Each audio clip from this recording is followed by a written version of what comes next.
A few minutes here.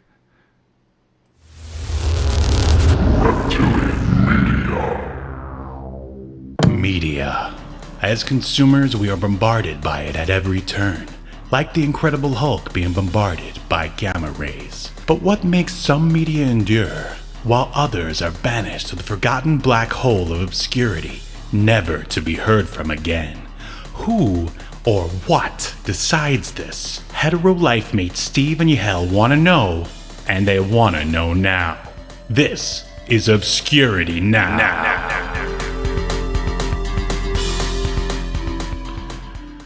And what's up, everybody? Welcome to another episode of Obscurity Now, the show that takes a look at retro and nearly forgotten pieces of media, movies, TV, comics, and video games, and we decide if they should be remembered for all of time or tossed into the black hole of obscurity, never to be heard from again.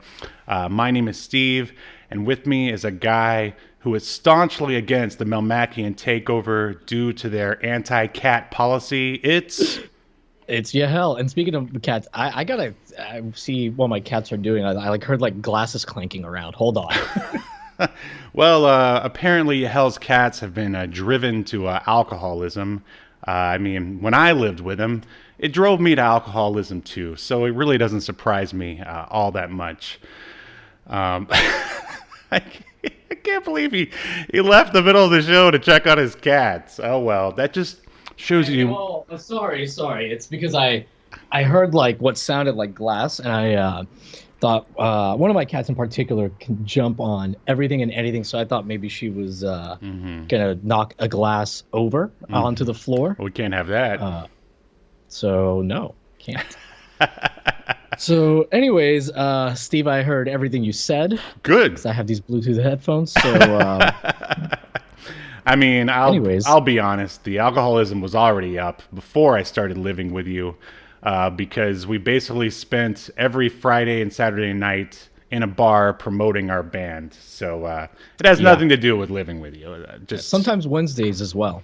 That's true, man. We were diligent about our band that went nowhere.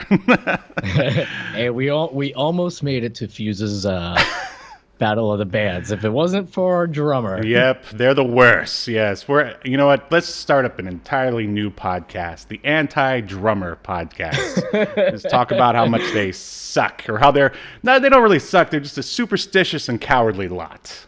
Yes, for sure. Yes, exactly.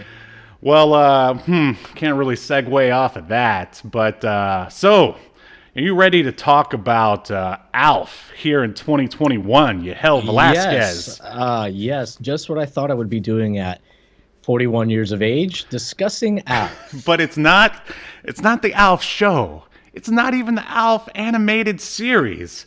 It's a Marvel Comics licensed comic book, Alf number 24, I believe, if I'm not mistaken. Yep. What's your history with Alf, Yahel? I mean, I remember watching the TV show as a kid. I'm trying to think, when was Alf out? Was it the 80s or the 90s? Yeah, late 80s, early 90s. Okay, so it crossed over. Yeah, if I recall correctly, Alf was like a big deal.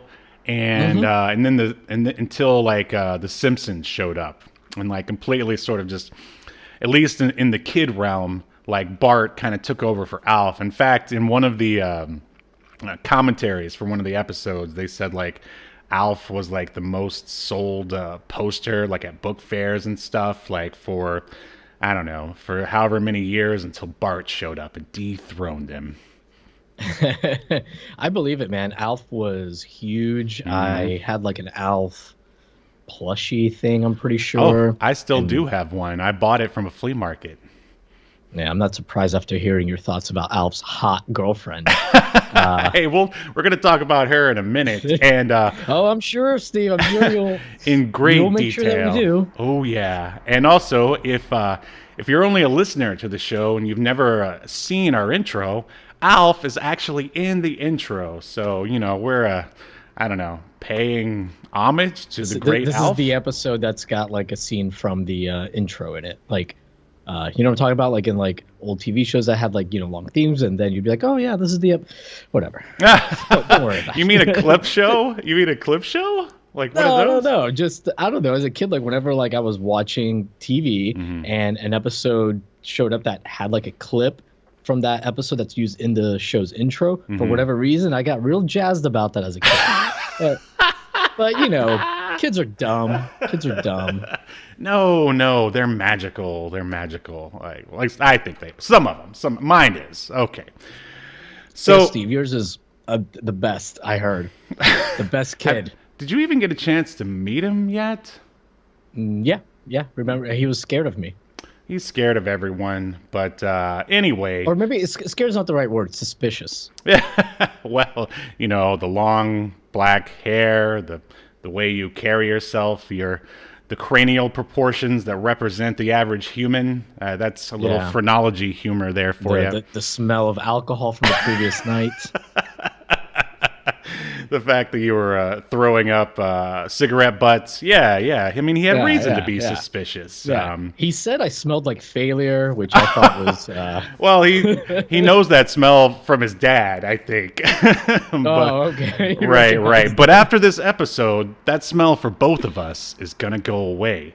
So, yeah. Oh. Yeah. But yeah, basically that's my history with Alf too. I was a big fan of the show. I could tell you I probably never read an Alf comic until, I don't know, I got older and started collecting them, ironically. And I have a big collection of Alf comics. It's I had a feeling you did. I had a feeling. It's not, in fact, can you even see I've got Alf number 33 right here. It's been in the back the whole time. And I do have an Alf. I have an Alf number 1 around here somewhere. I don't know why it's not back there, but I like that. I like the cover because look at him. Isn't that hilarious? He's at a police lineup. A criminal. Yeah, that's so Alf, man. We've got Paisley Boxers here, a buddy of mine. He actually said I used to collect Alf cards with the petrified gum stick. Oh, you mean these? Are these them, Paisley? Maybe you should leave your wife for Paisley. Yeah, I don't know. I went to. Well, this is an uncool. He said yes! Exclamation point. Yes, and all all right. caps. All right. Well, any other Alf fans, join the chat, please. Continue talking about Alf, but okay. So, where were we? All right. We should probably just. I never read a comic. As I said, I do have a plush that I picked up at a flea market. I don't know. I think Alf is worthy of collecting. I mean, don't you? I haven't watched the show in a long time, but I definitely I see like the comic was trying to like kind of have a similar vibe. At least from what I remember. Yeah, well, I don't know about the comic. Well, we'll render that verdict later. Let's jump into our feature presentation bumper, and I'll see you on the other side. All right. Welcome to your feature presentation.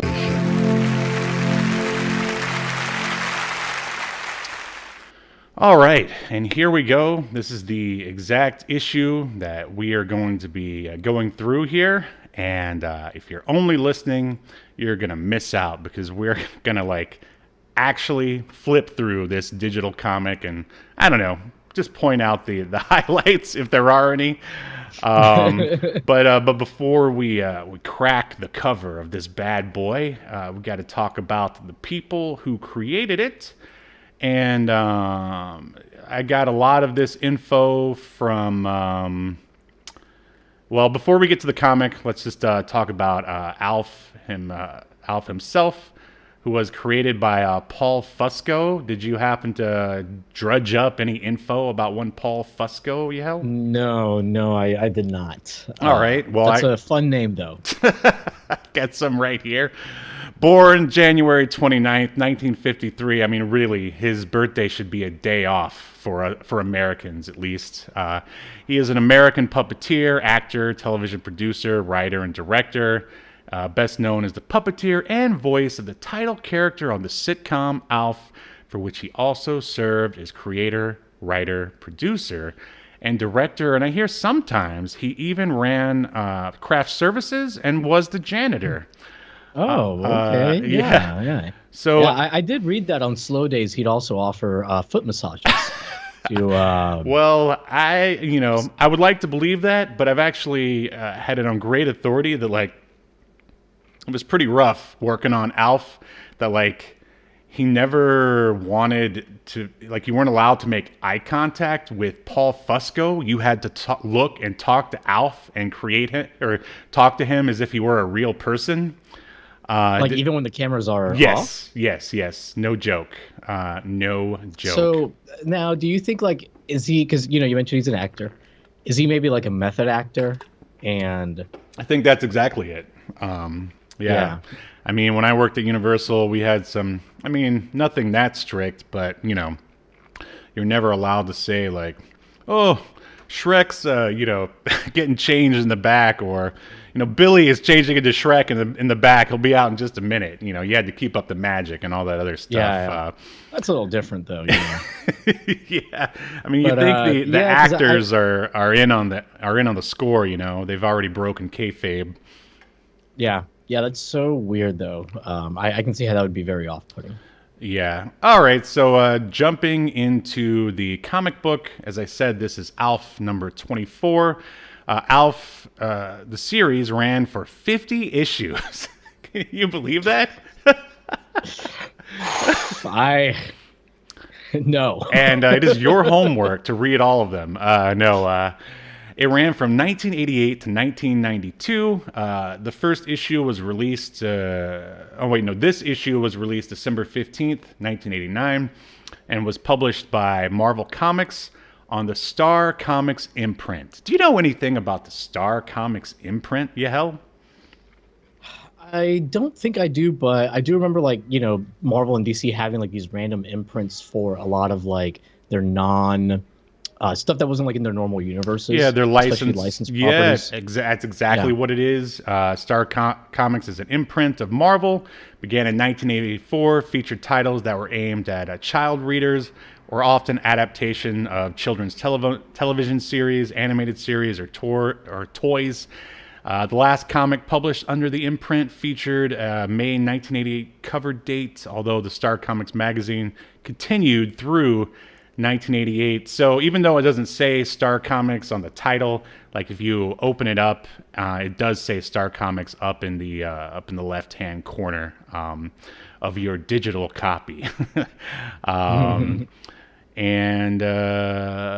So jumping right in, this was written by a guy named Michael Gallagher. I mean, I'll just go ahead and say, like, all the people that worked in this comic seem to have long careers in the comics industry. But I'm going to go ahead and pick out all the lame license stuff that they worked on. And Michael Gallagher has written Sonic the Hedgehog, which, of course, is not lame at all. Count Duckula, Mad Balls. Do you remember Mad Balls? No. I've got one right here. I keep doing that today. It's I don't know. Today's a special day. And then hey, are you familiar with shelves?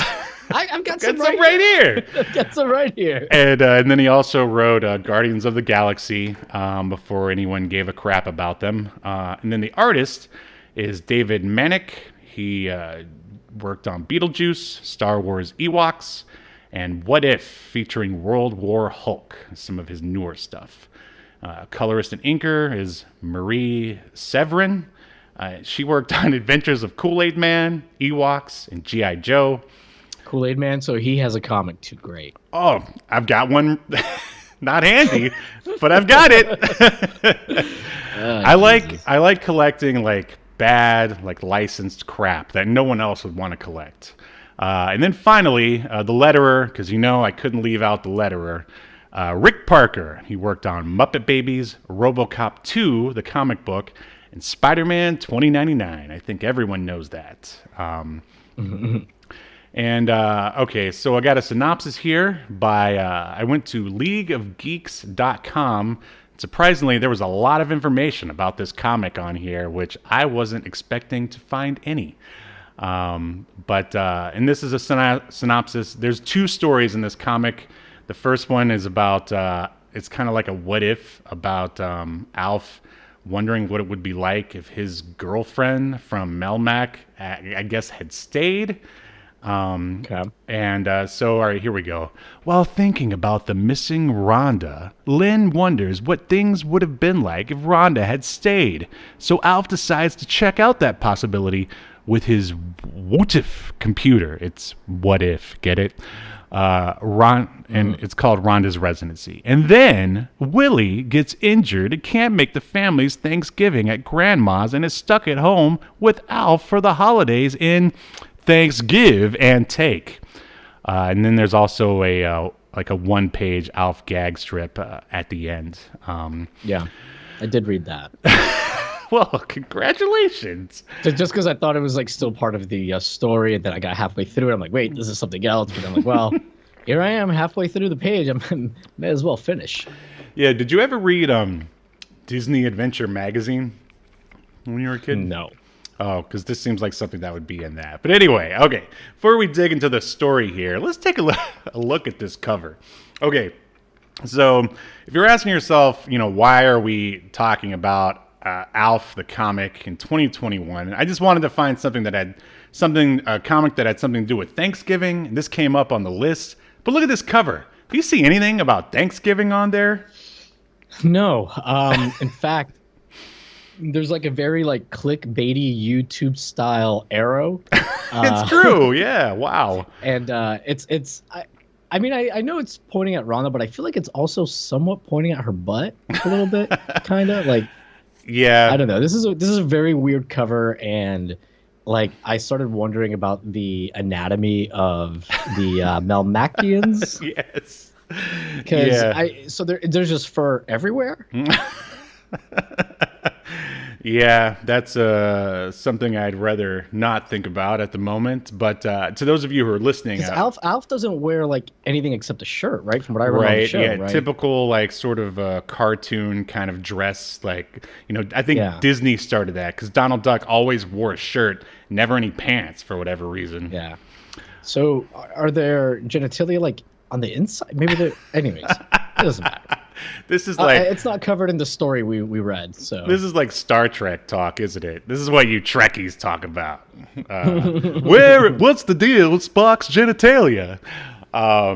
So yeah, this cover, it looks like a Valentine's Day special. Alf is standing on the cover holding a giant heart pointing at Rhonda, who is his girlfriend, who it's basically a female version of Alf, although she's a lot more slender and has this wacky 80s mohawk. It says Alf, the title, and then below it says Rhonda's back with an exclamation point, and then Alf is very hilariously saying, "Yes, sirree, and her front looks mighty good too. Ha!" Oh. How does that make you feel? I don't know, man. That's just because one thing while I was reading this, wait, I just noticed the upper left-hand corner in the Marvel box where it has the price and stuff. Sure. Why are they saying "we kill us"? Well, that's Alf's catchphrase. He always used to go, that's right. "Oh, kill me! Oh." That's right. Okay, but it comes off really weird. They're doing some suicide Romeo and Juliet pact. Yeah, it does look like a suicide pact, actually. Anyways, I don't understand who these books are for. I don't get it. It's for kids. Really? Oh yeah. Let's read through it before we read. All right, this cover. Yeah. I would say, not for kids. Who wants to picture Alf and his girlfriend getting it on? Yeah, I certainly. And he's don't. telling you he finds her sexually attractive. Yeah, her front looks good. Yeah, we're treading on dangerous ground here. So yeah, let's open it up, and we are going. If you're reading along, oh, and by the way, if you want to read the entire run of the Marvel Comics Alf or Star Comics, if you will, you can go on to archive.org, and the whole thing is on there for you to read. I've actually put a link in the chat to this issue in case. Oh, good work, buddy! You really earned your money today. Thanks. Okay, so all right, let's go ahead and it starts on page. Where are we? Okay, thanks. Give and take starts on page 17. Bing! At the chime, turn the page. And so, like I said, it's called Alf in Thanksgiving Take. We start out with Alf dressed like Rocky in like that messed up Philadelphia sweater that he wears, and right. And the mom, I can't remember the mom's name. I'm sure it'll come up here in my notes. Telling Alf to turn down he's got a hilarious 80s style boombox. And he's singing along to Getting Strong Now, Gonna Fly Now, blah, blah, blah, blah, blah. She tells Alf turns it down and says, Alf, thank you. I hope you're not mad about being let out of our Thanksgiving plans at my mother's house. Her husband, and this is the Whizzer, will be there, and he doesn't know about you. Well, what kind of name is Whizzer? Yeah, I was like, was this somebody on a character on the show, maybe? Certainly don't. Even then, like, what kind of name is it? Yeah, I mean, I figured they would come up with something better than that. And also, I don't know. Did they even sort of go down that road of this lady having a stepdad? I guess, but whatever. I guess it's not really that important. So I just checked, and Whizzer is indeed a canon television character. Oh, wow. His last name is Deaver, so he's Whizzer Deaver is his full name. And he was the second husband, Dorothy's second husband, as of season 2 of Alf. Wow. Well, thanks for that, man. What an odd name, though. Yeah. Oh my God. Wait. I gotta do one last thing. He was a clarinetist and band leader for Whizzer Deaver and the Whiz Tones, a band that played at clubs. Do you think they ever opened for Jesse and the Rippers from Full House? They're not even good enough to open for Estancia. Oh, who? I've never heard of them. Heard they almost made it to the Fuse, whatever that is. Yeah. Man, this is real inside baseball now. Oh, for sure. So I guess Alf in his best Rocky impression says basically, it's okay, no big deal. Basically, while they're talking, Willie, who was the dad, slips coming out of the shower, and Alf runs into the room, and in like. By the way, Willie appears to be like a 15-foot tall man here. Yeah, and the perspective is real screwed up. Yeah.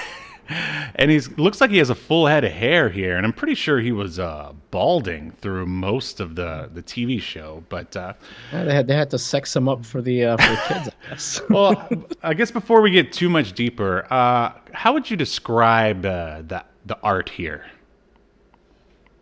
I mean, pretty basic. It reminds me of like a Sunday comic strip. Yes, I would say slightly above a comic strip, but definitely below, your regular Marvel style.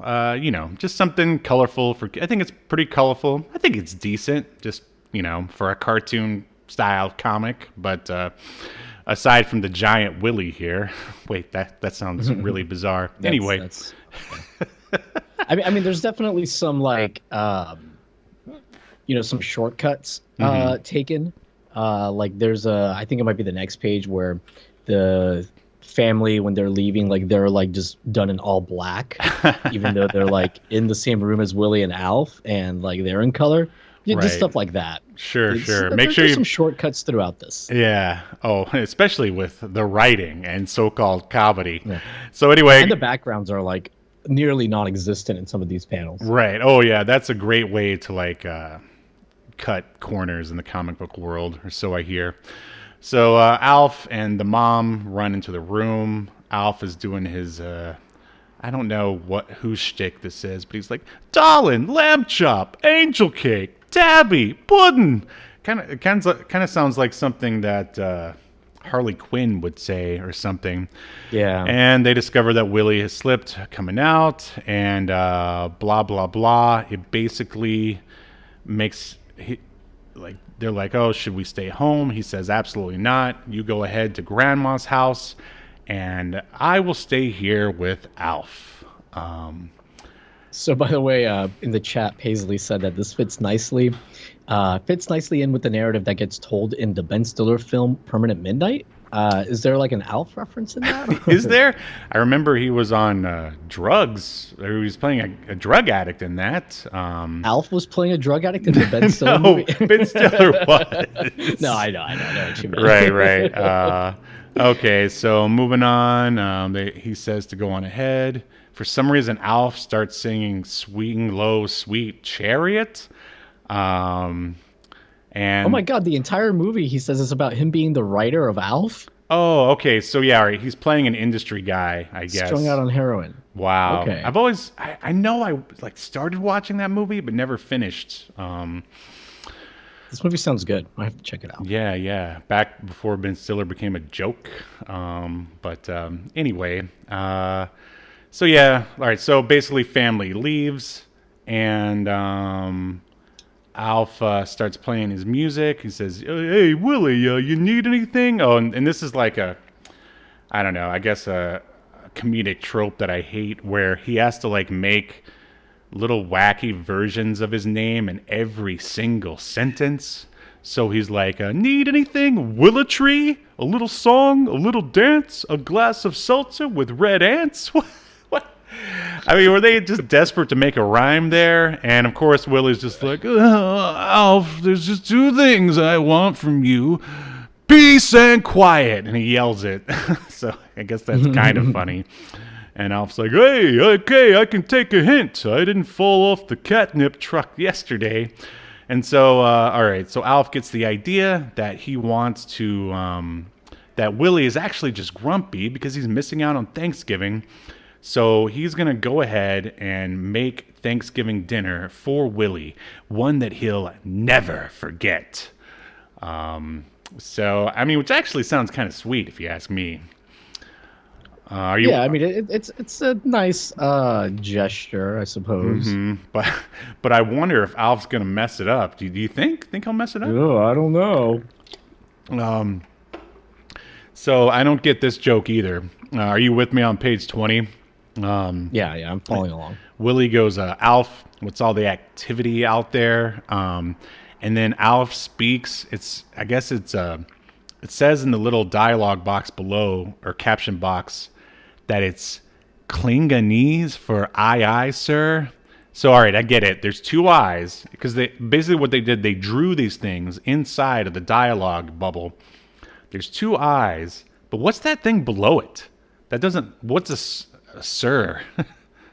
I don't know, but I think the real story here is that Alf knows Klingon. Yeah, I thought you'd be impressed Klingon with that. Is like the Klingon language, so real lazy of these fucking writers. They couldn't even like make up some other. Well, why isn't he like speaking his own alien language? I don't know. Just right. dumb. Should I do the bumper?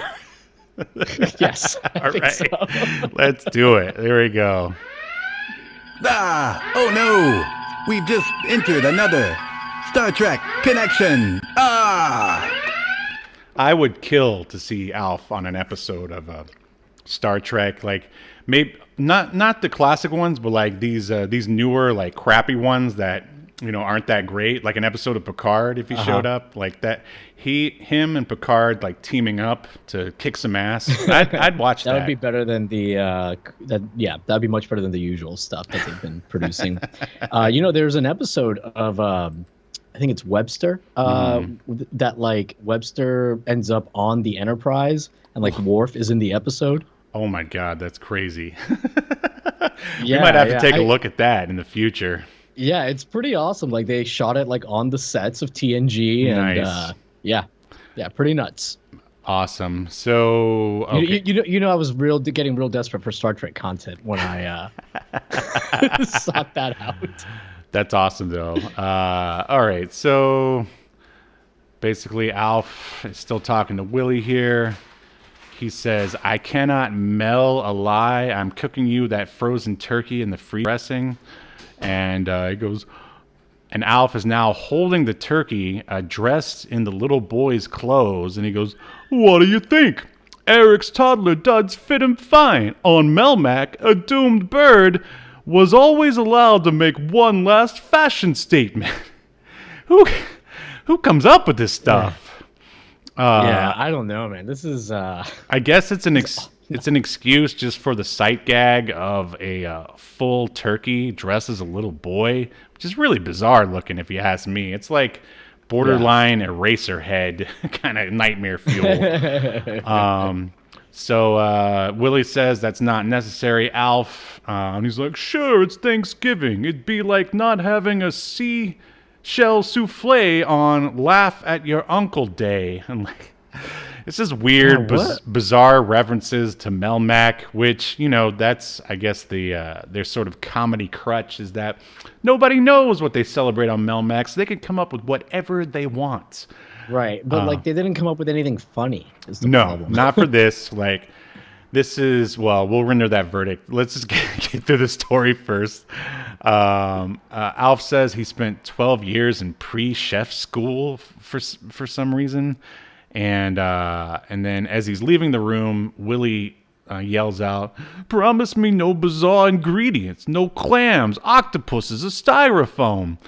And Alf pulls a Princess Bride and says, "As you wish." You know, and then he looks at the camera, looks at us, the reader, and says, "Good thing you didn't mention slugs, sanguinarian roots, or scallops." Like, I wonder how old you need to be to read this book. I don't know. Like that's part of the reason why I was like, who is this for? Mm-hmm. So now we're at I guess they had to like sort of fill up the story. So now they're showing us clips of Lynn and the family at talking to, I guess that's Whizzer there with the camera and the bow tie, who looks like, you know, the local pornographer. And so he calls up, and then he's doing his shtick again. He goes, "Linderella," because her name is Lynn, and he has to make jokes of her name. And he asks, he says, "Hey, where does your mom keep the nucleonic oyster destabilizer?" And she's like, "What?"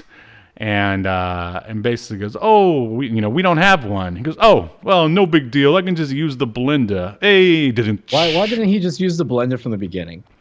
Yeah, I mean, like I said, I think they're just trying to fill the page, to be honest.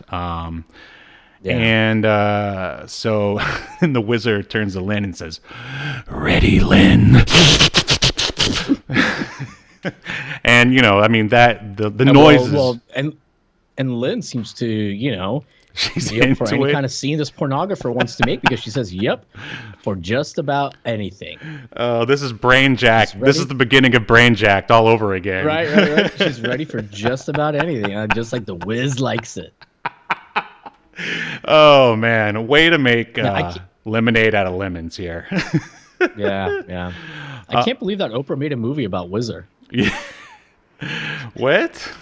What do you mean? Isn't The Wiz like a movie that Oprah is in? Oh, Like, right. Or The Wizard of... and Nintendo also. They made The Wizard. But just to piggyback off what you were doing there. Anyway, okay, so now it's Michael Jackson who's in The Wiz. Right. My God, how did I confuse him with Oprah? Jesus Christ. Oh, wow. If we had an audience, they'd be pissed. Yeah. That movie does have like a good cast, though. Richard Pryor's in it. I think like Nipsey Russell is in it. Who Nipsey Russell, I love him from Conan O'Brien, specifically. But you know, he's a guy. Diana Ross is in it. I mean, I'll watch it someday if that's what you want. No, I don't. I just know the cast because I was like curious about it. One day I looked it up, but I've never even seen the first Wizard of Oz, the real Wizard of Oz. That's an odd fact. Everybody tweet that out. Like that was like one of those movies that we wore out in my family, like on VHS. But anyway. Yeah. Oh, something weird's happening in OBS to me. I've disappeared. Oh shoot. That is not good. Okay. Oh, I see you. now he disappeared again. That's real weird. Anyways, while you're fixing that, I'll give you guys some more Alf facts. I did see that in I think it was June of '89. Alf outsold an Iron Man collection, an Iron Man paperback. Wow. I mean, they were both pretty down low on the list. Right. Everything else that he beat that month was I don't know, just stuff you've never heard of. Other licensed stuff. It seemed like so. Gotcha. Well, that's that Iron Man. Well, that just shows you how unpopular Iron Man was there for a while, and then till old Robert Downey Jr. Well, it was also like a paperback. Oh, collection, right. It wasn't like a. I gotcha. All right, looks like you're back now. Thank goodness everything was falling apart without you. Okay, so all right. So now Alf, there's a bunch of smoke coming out of the stove from whatever Alf is making, and he's like, "Oh, what a stench!" And on the TV in the background, you can see another one of the licensed Star Comics characters in Heathcliff.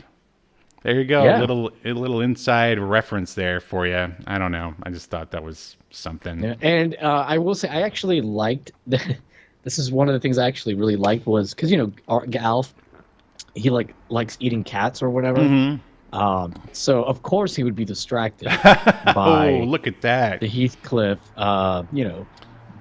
float or whatever on the parade. So I actually liked that. That was clever. Some quality writing there, quality characterization for sure.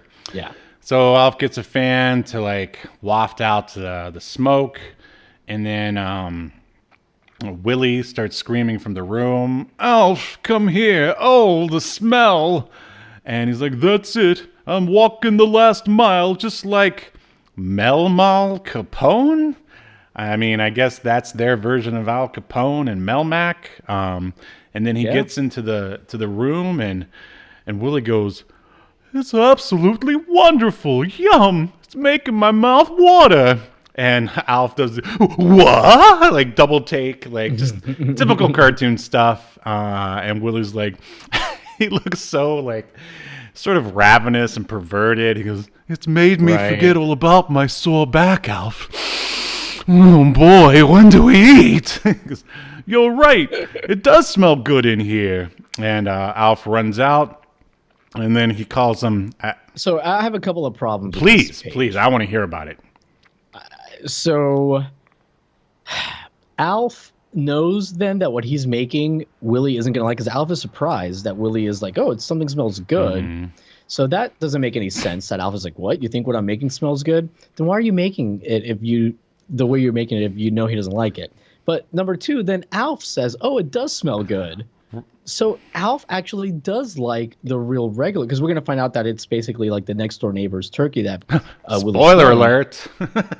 Yeah, well, I had to give some context. So, what the fuck? I don't know, man. There's a lot of holes in this story. Right. It would make more sense and work a lot better if he was just "You're right. It does smell good because everything I make is delicious." Right, something like that. Yeah. Yeah, just real weird. In fact, I feel like this was a missed opportunity. Maybe throw in a joke like that or whatever. Yeah. No, I agree with you 100%. And he calls him, as Alf is running back to see why it smells good all of a sudden, because he knew he was making slop the whole time. He calls him Wilberforce. I mean, they're really stretching there. So he runs around the corner and sees, just as Yahel said, it's the neighbor. She's playing. I mean, I'm pretty sure people stopped doing this in the 80s, but she's placed her turkey on the open windowsill to cool. And Alf says, "It smells okay, I suppose. Rather bland. It can't compare to mine." He opens it up. He just said it smelled good. He just said 5 panels ago that it smelled good. Well, I think maybe the idea is that, I don't know, Ralph is just so delusional, or he can't admit that someone else made something better than him. Or maybe we're just reading too much into it. I don't know. Yeah, I guess. So he says, nothing coats the nasal passages like a whiff of seaweed stuffing. Which, I mean, if you're eating the right kind of sushi, that can be true. But not for turkey, I guess. So Alf, good-natured Alf, decides to go ahead and switch the turkeys. And he goes back and he's go, yo, wee Willy Wonka, God, kill me. Care for some Thanksgiving dinner in bed? And Willie just is like, yes, indeed. And I mean, that's it for that page. Any other comments for that one? No. Something I did want to point out, though, about that Heathcliff thing is now I don't think it's as clever. I gave them too much credit, Steve. The writer of this comic book, Michael Gallagher, is the nephew of George Gately, who created Heathcliff. Oh, wow. That's interesting. I didn't find. So that's probably why that's in there more than anything. So not because it's good writing. Right. I think he was just like, oh, let me throw this in just there. a reference to dear. I mean, maybe he was dad. like, hey, or damn, I don't know what's going on, Steve, but I'm all like messed up again. I mean, it's not a big. Maybe you've got some kind of shortcut keys you're hitting. Or something? I'm just using the mouse. All right, you're locked in this time. So, all right, here we go. In OBS, you can actually like lock the. Yeah, it's locked. Think so. Yeah, Oh. it wasn't. It wasn't Well, for the second time, and I don't even know why it was going wrong the first time. But anyway, we're almost through this abomination. So yeah, as I said, all right. Willie says yes, indeed. And then the family leaves the Wizard after their pornography session. And as they're and this is when it gets even weirder. And again, like going on the theory that they're just trying to fill the page. That's the only like reason why I can figure this is even in here, because it doesn't even really pay off or anything. They run into the neighbor, the male neighbor, and they're like, his name is Mr. Manik, I believe is how you pronounce it. And he's like, sure. And they pull up next to each other. I see you moved again. He goes, oh, sorry, Kate, can't talk now. I gotta go to the emergency room. Because no, he has to find an all-night. Oh, that's what it is. Okay, yeah.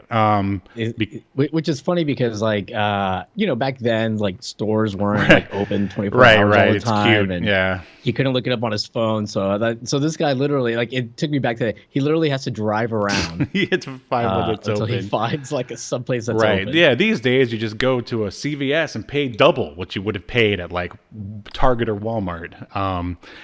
Right. And he goes, yeah, the turkey gave me bad indigestion. And then Kate, which is the mom, she immediately says, was the poultry bad? Or, I mean, and it could have been anything. The guy could have just drank too much, But, he goes, bad isn't the word. Oh, she must have gotten the recipe from another planet. And then the family goes, I guess, you don't suppose. And then everyone goes, no, maybe. Uh-oh. And then the baby goes, ooh, for no reason. And they bursts into the door because, like, are they assuming that their poultry is bad too? Or did they? No, I think, like, they somehow jumped to the conclusion that Alf switched the turkeys. Mm-hmm. Like I mean, I don't know. I mean, Alf does get into a lot of weird but why would it affect them negatively if Alf switched it? Or maybe they're afraid that, like, the neighbor ate some of the turkey that Alf also gave to Willie. I mean, I guess that's possible. But the thing, I don't know. I don't know why I'm trying to come up with excuses and reasons for them. They just didn't care. And the funny thing is that no one ever calls Alf on anything. Like, Kate is never like, Alf, did you switch our turkey with the neighbor's turkey? And then, the end of the episode could just be him looking at the camera and going, oh, me? Well, I'd never do that or something. But instead, we're treated to Alf just eating I mean, squatting down and eating turkey, just not on the table, and it looks really weird. Yeah, he's like by the bed or something. Yeah. And hold on, I want to make sure I get this. Okay, so the son goes, well, if you already had a full meal, who's gonna eat this tray of leftovers? And Alf does his like double take thing and just immediately starts eating the leftovers because I guess he didn't get enough to begin with. I guess that's supposed to be funny. And then the son goes, the son is dressed like such a douchebag. He kind of looks like Donald Trump, like in his suit and with his hair at the end. Oh my God, yeah, he does. Like a kid Trump. Yeah. Like they're gonna spin this off into a Kid Trump comic book. It's Baron Trump, ladies and gentlemen. And then he goes, I know, as Alf devours the leftovers, he goes, I know, silly question. Then Willie goes, and another holiday season is underway. And then the mom goes, but not underweight. What? I guess because Alpha's eating a lot. So that means he's fat. Body shaming. Was this written by the guy? This guy from Andy the Talking Hedgehog? And then the last line is from Lynn. She goes, come along, baby brother. You're too young to see such carnage. And then they have a turkey in the lower corner of the panel, and it says the end on it, but you can barely read it. So wow. That is the end of what was the title of this again? It's Thanksgiving something, or Alphin. Yeah, Thanksgive and Take. What are your thoughts? Go ahead and just sum everything up. This is one of the worst comic book stories I have ever read in my life, and I'm including the terrible ones that I wrote as a 10 and 11-year-old. I don't know, like it actually, while I was reading it, I was like thinking about the show and what I could recall from a TV show. And I was like, yeah, this kind of is like how Alf was in the show, and I'm like, he's like very obnoxious and annoying, and I'm like just like kind of like in shock. I looked up a couple clips of Alf. I'm in shock the show was as popular as it was. Right. Like, yeah, this is not well. Like, if you think about it, I mean, I guess that's all you needed for a while there, because like Alf sort of gave way to Steve Urkel, who's really just, annoying the whole time. I mean, maybe he's a little bit more personable at times than an Alf is. You ever hear Alf do his like weird Malmachian like Alf call on the episode? Oh, it's like, man, that rings a bell. Like, it's so weird and bizarre. And then also the times when they show the actual, I mean, I don't know the proper part, but when they show Alf walking around and it's a little person in a suit, like that's always pretty surreal and Lynchian, if you will. But yeah, like this. Oh, I got all messed up again, buddy. All right. Funny how your video is never. I think this is a Skype problem. We've never had this problem before, but there you go. You're back. We've had it like a couple times, but it's been a long time. But yeah, like this for licensed comics for kids. I mean, it is basically the Andy the Talking Hedgehog of comic books, where I'm sure Marvel Comics is just like, okay, this is just for, kids to like entertain themselves for a little bit in between episodes of Alf. Like if you're dying for the next season of Alf and it just ended, then hey, I can go down to my local comic book store and get some Alf content, and and there it is. And you've got like 2 stories, I guess 3 if you count the 1-pager. I mean, it's all, pretty safe for the most part, aside from, people like us who might read between the lines. And yeah, it's basically like comic strips. Like the stories aren't very long.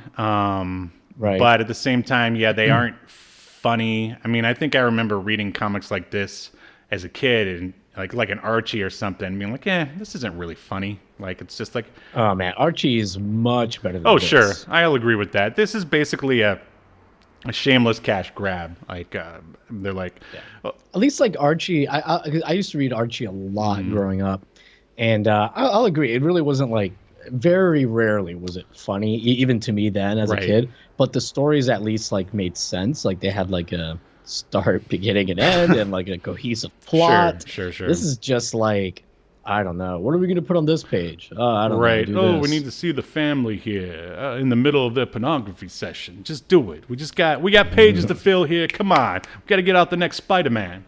But yeah, it's if you're an Alf fan, I mean, I wouldn't even recommend you reading this. Like, I guess you would want to start at the show, make your way through the cartoons, which one of these days we'll do a proper TV show and animated show Alf episode.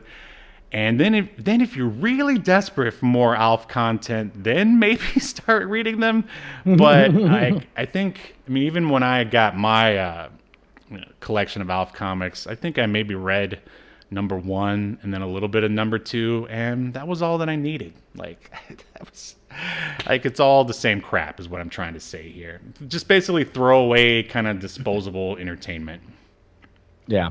Did you ever watch I'm sorry, I think we should probably render our verdict Yeah, first. here, let me do this one. Remember, you are moderated. Man with the question. So, Yahel Velazquez, do you think Alf number 24, the Marvel Comics / Star Comics comic book, should be tossed in the black hole of obscurity, never to be heard from again, or remembered for all of time? Oh man, burn this trash, please. Yes, if only awful, if only there was a way to go back to World War II and toss this onto one of those mini book burnings. Like, that would be the way to do it. Oh, I thought you were gonna say to stop Paul Fusco from being born. Oh no, I wouldn't do that. I still like. Because World War II, that's way before Alf was created. I mean, I wouldn't want to stop Alf from being created. I mean, I like, the show has its place. It's just this comic sucks. yeah. So pretty bad. yeah, let me go ahead and do the. All right, so there you go. Alf number 24 is being erased from time. Here we go. The heathens have spoken. You are obliterated.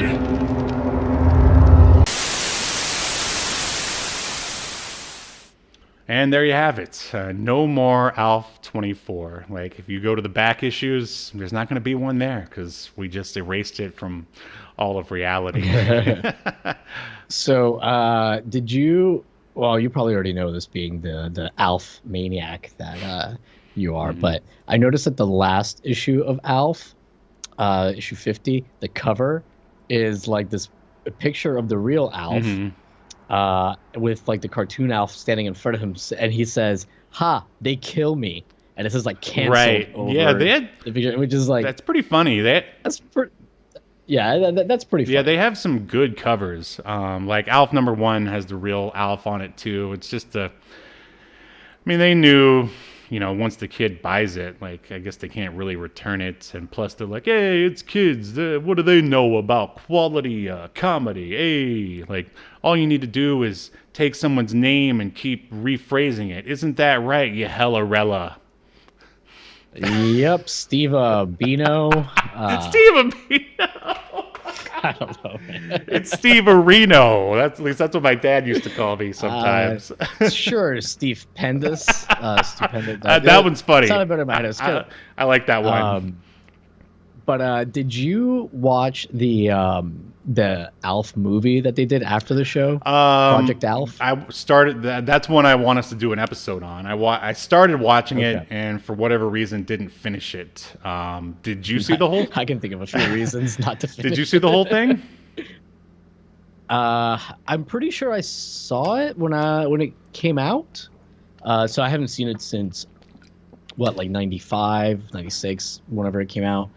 But yeah, I just remember he gets like abducted or captured by like some government agency or something like that. Mm-hmm. Yep, that's exactly what happened. Yeah, it was like, and I remember it was like a follow up to like the last, like the finale of Alf, which that's is exactly very it. unusual to see like a TV movie, especially back then, made like as a follow-up like a year or two later to like the series finale. Very weird. Right. Well, speaking of other movies, did you happen to catch the new Spider-Man trailer?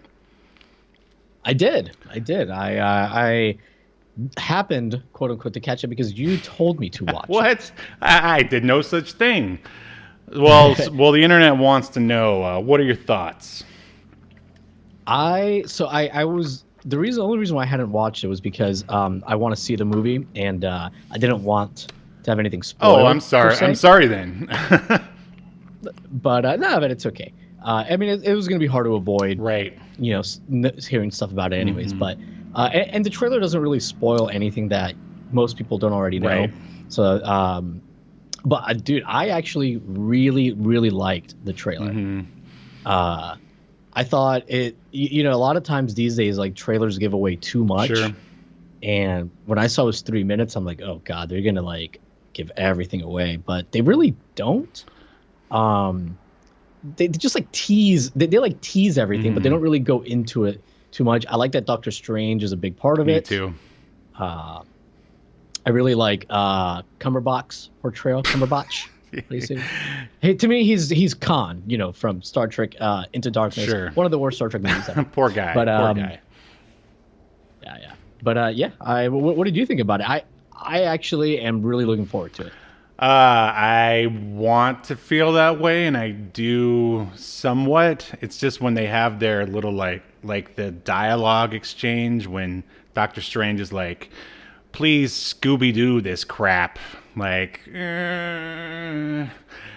that's. I mean, yeah, it depends. Like what was said leading into that is what's gonna either like make that okay or not. Right. Well, it's just know? the past Tom Holland Spider-Man movies to me felt like a Disney Channel movies, and there was never really any danger for me.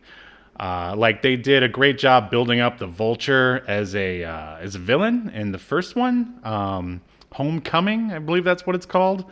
And then when they finally had their confrontation, it's like, I guess they felt like, oh, Well, isn't like the first Tom Holland one the one that just Sony did before Marvel Studios got involved? Because they weren't involved right from the beginning. Because Sony still has the rights for Spider-Man movies. That's why you see like the Sony logo at the beginning of the trailer. no, I'm pretty sure they were involved then. I mean, it was basically, they're like, oh, the Andrew Garfield ones were the last ones that were Sony only. And Oh, maybe that's what it was. Yeah. Is that the ones that with Electro, the Andrew yes, Garfield ones? ugh. Okay. Awful. Yeah. So when I saw Electro, like for a moment, I was like, oh, because Right, but just to like sum things up, I mean, obviously, I'm glad that, you know, the original Doc Ock and yes, and the Green Goblin, Willem Dafoe, are there. Like, I'm sure they're worth at least the price of tickets alone. I just hope there's not too much a cheesy, hammy, like Disney style comedy that makes it so I don't feel like there's any kind of like danger for the characters, because I feel like that's a problem with a lot of the newer Marvel / Disney stuff. I suspect that the Scooby-Doo line is a reference to something said earlier in the movie, because it's not really in character for Doctor Strange to say "Let's Scooby-Doo this" or whatever. It's so funny. So I think it's more like, you know, probably like here somebody else said it, maybe one of the kids or something. Sure. And he's just like kind of bringing it back. So I suspect that it's a callback. That's why I was like, whatever. Right. Well, I mean, I'm still probably not going to make it to the actual cinema to see it, but I will watch it. There's no doubt about that. So I think that's pretty much everything. Anything you'd like to report about your video or anything of that nature? It will hopefully be finished this evening. I'm going to stay up very late to finish it. And I hope to publish it tomorrow, actually. Ooh. Because I'm actually a day behind already for my deadline for Magic Spoon, the sponsor. Oh man, have they been like bringing the gavel down? And by gavel, I mean no, because it's the weekend, so they haven't. Well, it's like a company that like Magic Spoon has hired to like take care of this stuff for him. But Get me wrestling anyways, with gaming. yeah, soon. Where's my Soon you'll be able to video wrestling with gaming? Get it on my desk tomorrow. But hey, if you are a Magic Spoon eater person and you go to magicspoons.com or whatever, if you use code WWGBF, I don't get anything extra from it, but you get 20% off. And that is their best sale ever, Steve. Did you know that? I did not. Thank you for informing me of that. In all seriousness, though, like that shit is really good. The cereal, like I'm shocked. All right. Well, when they send some to me, then we can talk about it further on this show.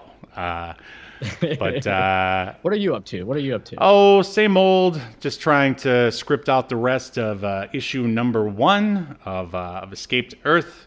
The digital preview is still available. If you'd like to check it out, all you have to do is comment on the video, or you can email reptilianmedia@gmail.com, and I will send you a copy direct to your email. I was going to say inbox. I guess that works too. And I realize I never really talk about the plot when we talk about this, so I'll just talk about it right now, real quick.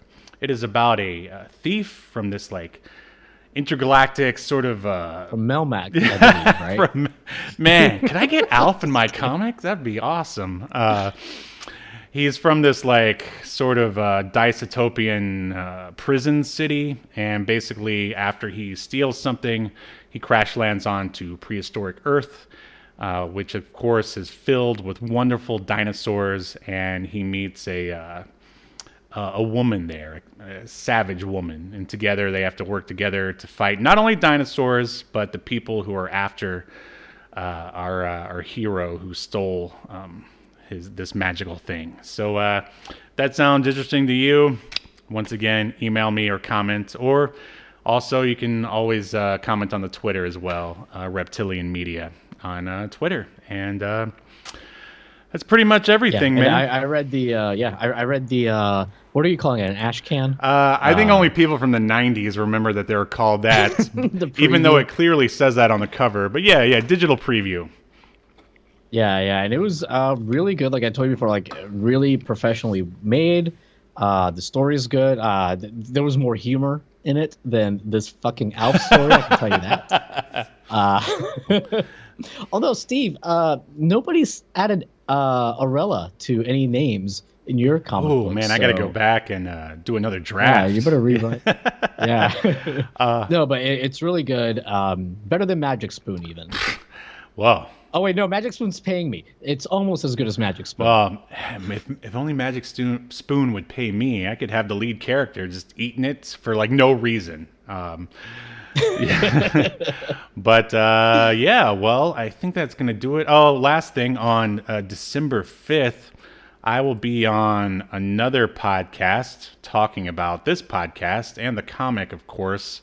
It is called the D&T Marvel podcast, where basically it's a group of Marvel.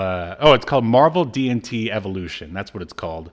And there'll be a link to that in the description, of course, once it's available. But it's basically a group of people who keep track of, I guess, the Marvel Cinematic Universe as well as the comics.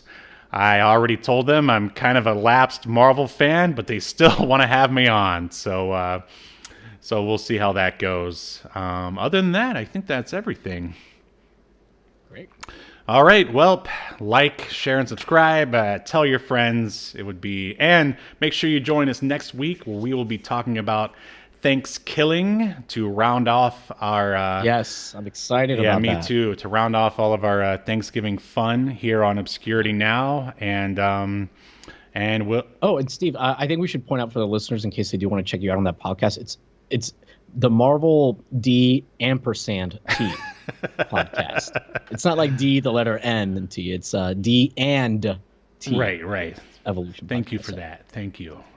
Just wanted to throw that out there. I'd hate for anybody to miss this appearance. It's going to be huge. It's going to be Trump Jr. in an Alf comic huge. All right. We'll see you next time, where we continue to unearth even more obscure media. You've been enjoying Obscurity Now, a podcast that's recorded live to tape and streamed to Twitch and YouTube. Subscribe so you never miss an episode or hilarious quip. Take us with you by following the download links provided in the show notes to wherever you get podcasts. And take notice of our various social media links if that's what you're into. I'm not here to judge. And make sure you join us live next week at 6 p.m. Eastern, 3 p.m. Pacific as we continue to discuss more obscure media only on Obscurity Now.